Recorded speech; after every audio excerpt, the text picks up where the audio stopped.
देखो ट्रीटमेंट तो एक ही है, मैं आपको बताऊं। आप हमको 15 मिनट के लिए नीचे मिले, ये सब फैमिलीज के लिए है। आप हमारे पास आते हो, पर्ची कटाते हो, साइकोलॉजिस्ट हिस्ट्री टेकिंग करता है, क्या क्या हुआ, कब से है, फैमिली का पूछता है, फिर आप डॉक्टर के पास बैठते हो। आप मुझे बताओ, यहाँ पे जो सुबह शाम मीटिंग हो रही है, ये जो आप 2 दिन से अब सुन रहे हो, ये आपको 15 मिनट में कैसे समझाए? आप थोड़ा सा डॉक्टर की सिचुएशन भी समझो। बिल्कुल बिल्कुल। आप आए हो तो भी नशा छुड़ाओ केंद्र या ये कुछ देंगे, सोचे चली जाएंगी, ऐसी कोई दवा नहीं बनी दुनिया में। बेसिकली ट्रेनिंग है। आपका आपका फियर था, क्योंकि सेंटर्स एक, देखो ट्रेनिंग क्या है, ये मत और मन खराब है। मन क्या है? बॉडी। बॉडी कैसे ठीक होती है? दवाइयों से। नशा छुड़ाने की कोई दवा नहीं है, मगर जो ब्रेन में नुक्स आ गए हैं केमिकल में, उसको दवाई संभालेगी। अच्छा, मत कैसे ठीक होती है? मत कैसे ठीक होती है?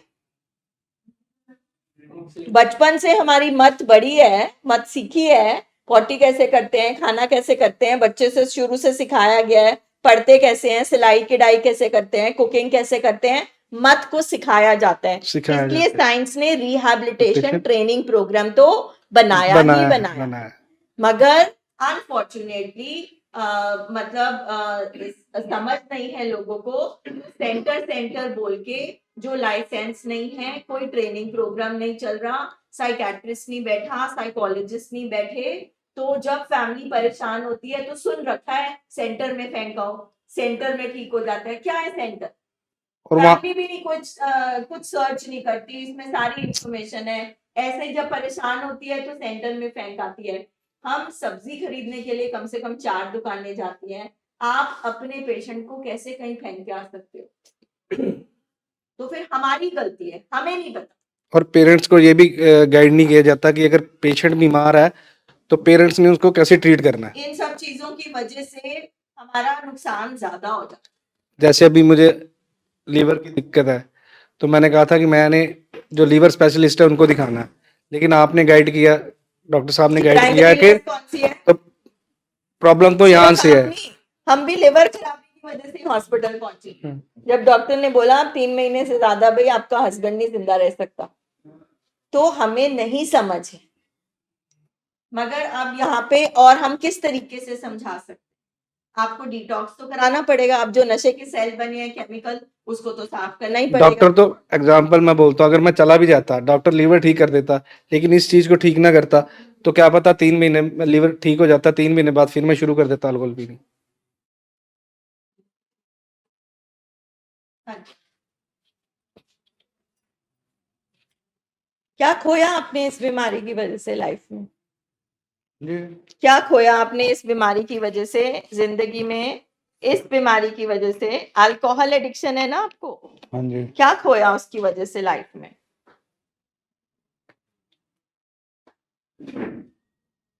मतलब मतलब ऑफिस वगैरह नहीं जाना, कुछ नहीं करना, काम। ओके। और फ्रेंड्स हो गए, फ्रेंड्स, काम, और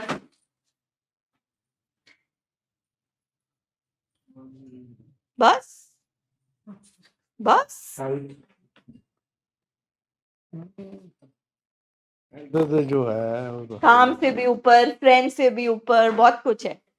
कितने बच्चे आपके? 2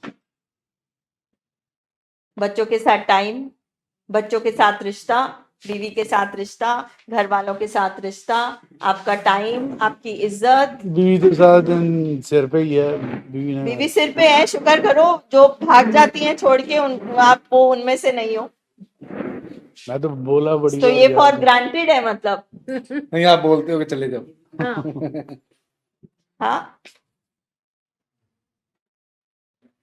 ये करती है बीमारी। जो जिंदगी में इंपॉर्टेंट चीजें हैं वो दिखती नहीं, और जो अनइम्पॉर्टेंट है, इतनी इंपॉर्टेंट है, वो दिखती है। इसका मतलब ये नहीं ये गलत इंसान है, ये हर पेशेंट करता है। आप मेरा जवाब पूछो, मैं भी एक अल्कोहलिक की वाइफ रह चुकी हूँ, तो मेरा जवाब है बचा ही क्या? बस हम जिंदा थे। मेरा जवाब तो है, आप लोग का पता नहीं कि बचा ही क्या। नहीं, ऐसा नहीं है कि मैंने नहीं छोड़ी है, लेकिन इस बार प्रॉब्लम आई है मेरे को। छोड़ना नहीं छोड़ना, छोड़ने की बात नहीं है। जो एंजाइटी डिसऑर्डर का पेशेंट है वो भी कई बार अपनी सोचों पे काबू कर लेता है, कभी कभी हम ठीक भी हो जाते हैं मगर वो सोचे फिर आ जाती है। तो छोड़ना इज नॉट द प्रॉब्लम। ये बहुत फैमिलीज को रहता है, नहीं नहीं ये ना सिर्फ अल्कोहल लेते हैं। अच्छा, उसमें भी एक कैटेगरी है, नहीं नहीं ये तो सिर्फ बियर लेते हैं, बियर और अल्कोहल तो बराबर की चीज है। अच्छा, ये नहीं ये तो सिर्फ गोली खाते हैं। अच्छा, नहीं ये चिट्टा विट्टा नहीं लगाते, ये तो सिर्फ कभी कभी बियर पीते हैं। मैं बता रही हूँ कि फैमिलीज कैसे बीमारी को छोटा छोटा छोटा छोटा करके फिर एक दिन धमाका होता है तो फिर हम हॉस्पिटल पहुंचते हैं।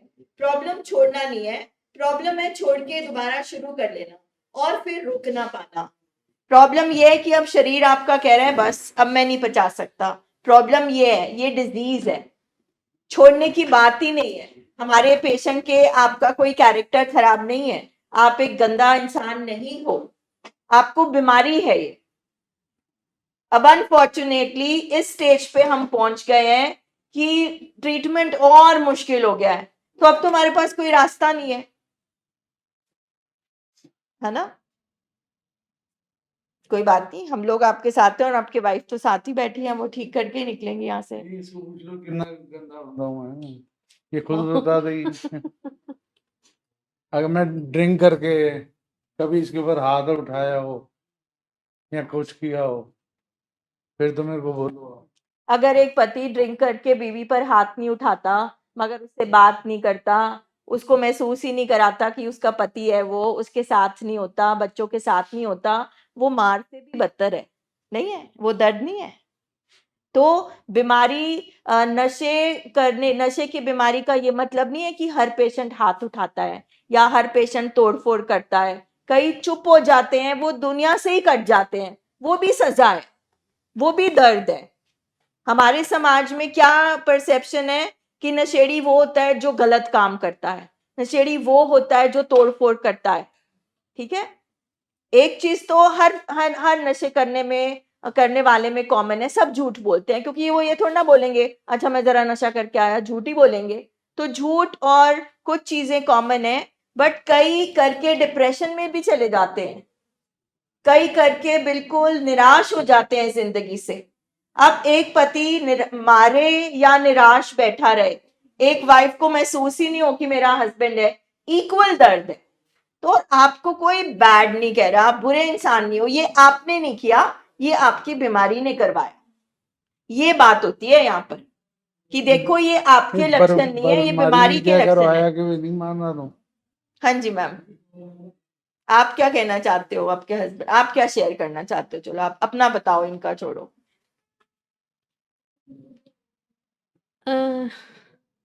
नहीं न पूछो यदि मदर इन लॉ की कर दी है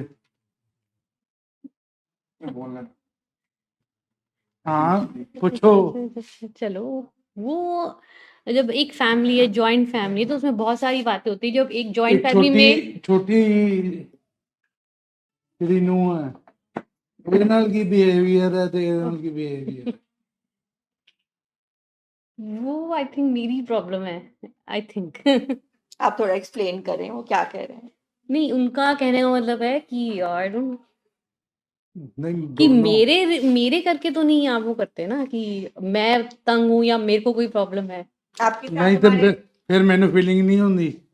नहीं होती है, मैं नहीं कहती नहीं होती, बट उससे फिर आप अपनी बॉडी को और खराब करके फिर मुझे और एक तरह तो मुझे मिल रहा है, ठीक है ना, अगर कह रहे हो कि आप फैमिली से मिल रहा है, ऊपर से आप भी मुझे परेशान ऐसा करोगे। क्यों होता है कि हमारा बीमार दिमाग क्या करता है, अगर एक साइड पे 10 लोग हैं, एक साइड पे एक पर्सन है, 10 लोग आपको टॉर्चर कर रहे हैं मगर एक इतना प्यार कर रहा है, वो टॉर्चर वाले क्यों दिख रहे हैं, वो प्यार करने वाला क्यों नहीं दिख रहा?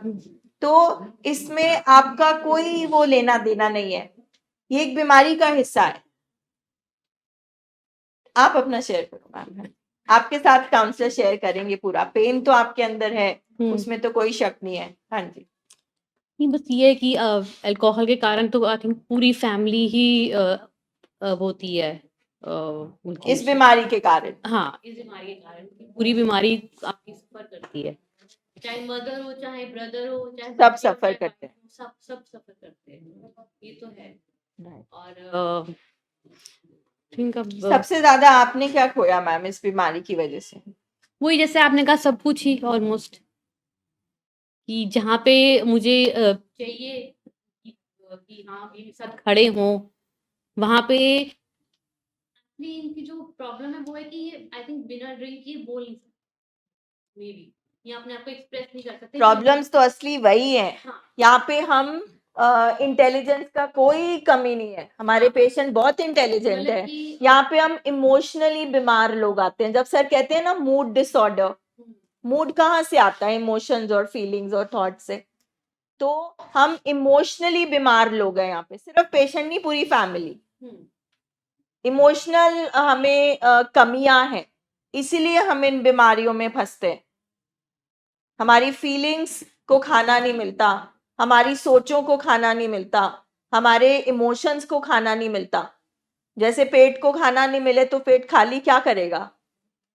इसी तरह से जो हमारी अंदर चीजें हैं, अंदर जो स्टेट है, उसको रास्ता नहीं मिलता, तो नशे आ जाते हैं, तो एंजाइटी आ जाती है, तो डिप्रेशन आ जाता है। इमोशनली भूखे लोग आते हैं हम यहाँ पे, अनहेल्दी।